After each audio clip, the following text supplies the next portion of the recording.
Harry had a hiccup, hiccup hop, hiccup hop. He would jump and then would stop. The hiccups came again.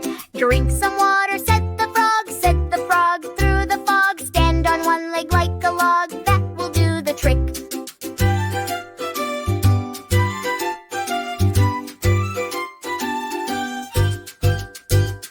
He tried spinning in a hat, just like that. Even sat with Cat the cat. Nothing helped at all. Everyone had wild ideas, cheers and fears. But poor Harry shed some tears. Hiccups wouldn't go.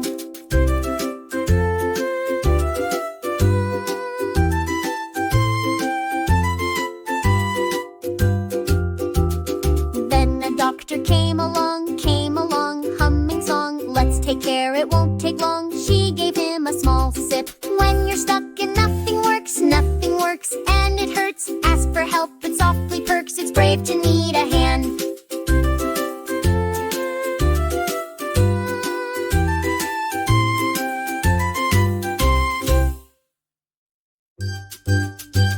Harry had a hiccup, hiccup hop, hiccup hop. He would jump and then would stop. The hiccups came